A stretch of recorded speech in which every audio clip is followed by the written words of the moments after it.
Hola, resolveremos hoy un problema sobre la ley de Ampère. En este problema tenemos un cable coaxial que tiene un núcleo de cobre con un radio interior A y está rodeado de un cascarón de cobre también que tiene un radio interior B y un radio exterior C. Hay una corriente I que fluye en una dirección en el núcleo y en la dirección opuesta en el cascarón, y queremos graficar la magnitud del campo magnético como función de la distancia desde el centro del alambre. Recordamos primero que nuestra ley de Ampère dice que si yo integro en una trayectoria cerrada el producto punto del campo magnético punto ds, donde ds es un vector que es tangente a cada punto en la trayectoria cerrada, esto va a ser igual a mu 0 por la corriente encerrada en esta trayectoria. Lo que vemos es que podemos encontrar distintos campos magnéticos, o la magnitud del campo va a variar dependiendo de qué tan lejos estemos del centro. Por ejemplo, si escogemos una sección o una trayectoria amperiana dentro del núcleo, vamos a encontrar una cierta cantidad de corriente diferente de I, va a ser menor, encerrada en esta trayectoria, y el campo va a ser diferente. Si, por ejemplo, nos movemos a la sección que hay entre el núcleo y el cascarón, en todos estos puntos, en algún cierto radio R, vamos a encontrar la misma cantidad de corriente encerrada, que es I.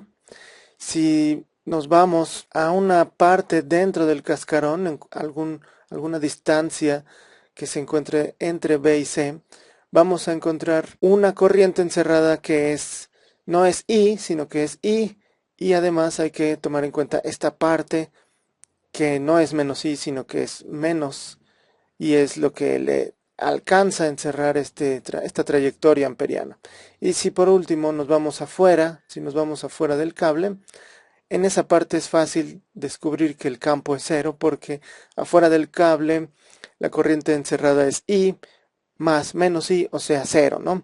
Así que ya sabemos, para empezar, que para todas las distancias mayores que C, fuera del cable, el campo magnético va a ser cero.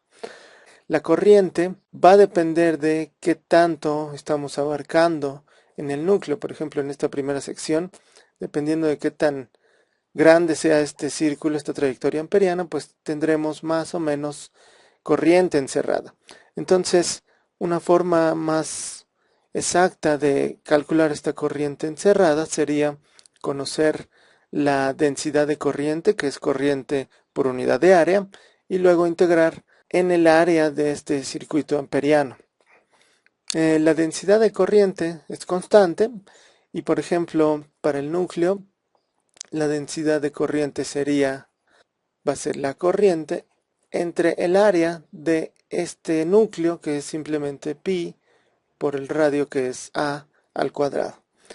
Para el cascarón, la densidad de corriente, J2, vamos a llamarla, es constante también, y es la corriente menos I, porque va en sentido contrario, entre el área de este cascarón, que es el área del círculo grande, pi por c al cuadrado, menos el área de este círculo delimitado por el radio interior, pi por b al cuadrado.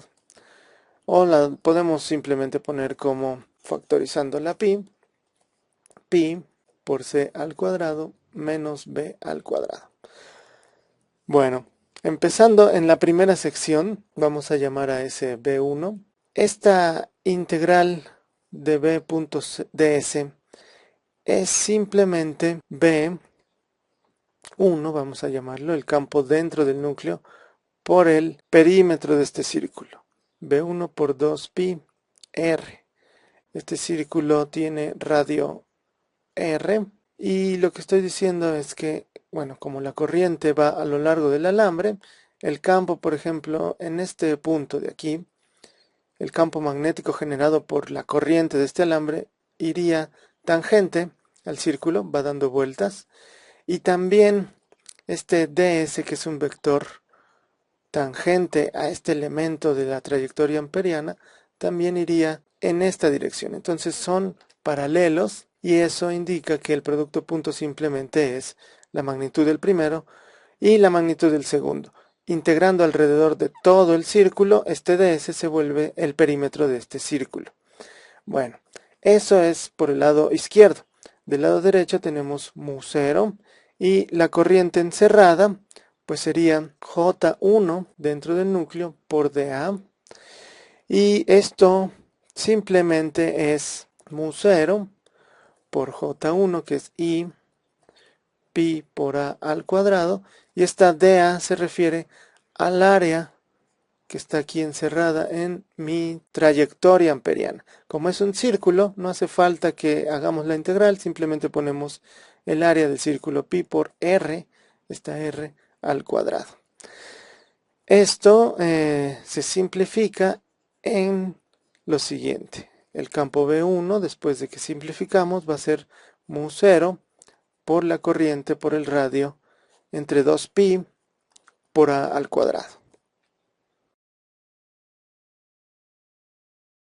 Ahora, para calcular el campo en esta sección, en la sección intermedia entre el núcleo y el cascarón, en la parte izquierda de la ley de Ampère tenemos lo mismo, vamos a llamarlo B2, como son paralelos otra vez, para un cierto punto, por ejemplo acá, el campo B2 va apuntando tangente a mi trayectoria amperiana y ds también es tangente, entonces simplemente tenemos B2 y luego ds integrado a lo largo de todo el círculo me da 2pi por r, ¿no?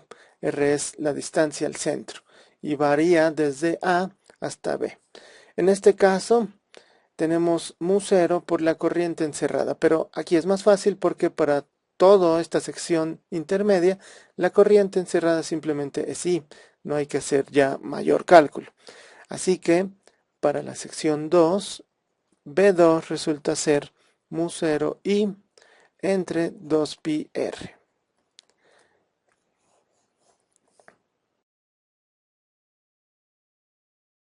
Por último, vamos a calcular el campo magnético en esta sección dentro del cascarón, ¿no? Cuando el radio puede estar entre B y C.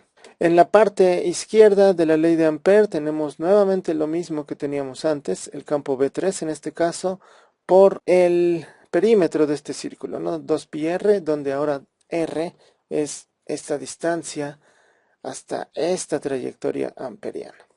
Bueno, del lado derecho tenemos mu0 por la carga encerrada. La carga encerrada va a ser primero la carga I que hay en el núcleo y luego además hay que integrar, ahora sí, J de A para la parte que está aquí, esta parte de la corriente dentro del cascarón que está dentro de la trayectoria amperiana también, ¿no? Todo esto de acá. Esta J de A pues va a ser simplemente, bueno, tenemos mu0 por I y bueno, la J en el cascarón es menos I por pi por c cuadrado menos b cuadrado, esto es la J. Y el área simplemente pues es el área de este círculo de radio R. Vamos a poner pi por r al cuadrado menos el área del círculo interior que es b menos pi por b al cuadrado. Eso nos da, no hay que integrar, sino que nos da el área que está aquí sombreada. Y bueno, después de simplificar un poco, B3 resulta ser mu0 por I, se factoriza la I, entre 2πr, que viene de acá, y por 1 menos, haciendo aquí, factorizando el pi, nos queda r cuadrada menos b cuadrada, entre c cuadrada menos b cuadrada. Por último, vamos a analizar cómo se vería la gráfica de la magnitud del campo magnético en las distintas regiones del cable coaxial. Aquí están las expresiones que hemos obtenido y bueno, empezamos en el centro del cable, en este núcleo de cobre. Para cualquier punto dentro de este núcleo hasta R igual a A, tenemos esta expresión de B1, ¿no? Como ven, es toda una constante mu0 por I por entre 2pi a cuadrada por R. Esto nos da una línea recta, que es lo que estamos mostrando aquí. que avanza desde 0 en el centro del alambre hasta que R es igual a aquí. Cuando R es igual a, si sustituimos, aquí tenemos A cuadrado abajo y nos queda mu 0 I entre 2πa. Es lógico que el campo vaya avanzando, creciendo conforme vamos cada vez acercándonos al borde, porque cada vez vamos encerrando más y más corriente, y la ley de Ampère nos indica que el campo magnético será mayor conforme la corriente sea mayor, ¿no? Hasta que llegamos al extremo del núcleo. Después, en esta zona entre R igual a y R igual a B, tenemos B2, que es esto, mu 0i entre 2πr. La R está abajo y todo esto es constante, así que esto es una hipérbola, se ve así. Y tiene también sentido que vaya disminuyendo el campo porque conforme nos vamos alejando, la corriente sigue siendo la misma, pero vamos cada vez más lejos, estamos más lejos y el efecto de esta corriente va disminuyendo hasta que llegamos a este borde. Luego, cuando estamos en B3, en esta sección entre R igual a B y R igual a C, la expresión es un poco más complicada, pero también podemos ver que va disminuyendo en cierta forma, porque conforme nos vamos adentrando en el cascarón, cada vez vamos restándole más corriente a esta corriente encerrada, hasta que llegamos al extremo y a todos los puntos exteriores, en donde la corriente encerrada es 0, porque es I menos I. De manera que el campo magnético en B3 va disminuyendo hasta que en C, en el extremo del cable, vale 0. Esto es como se ve la gráfica. Así que tenemos estas tres secciones, B1, B2 y B3, y con eso terminamos el problema. Ahí está Cuco y está magnético.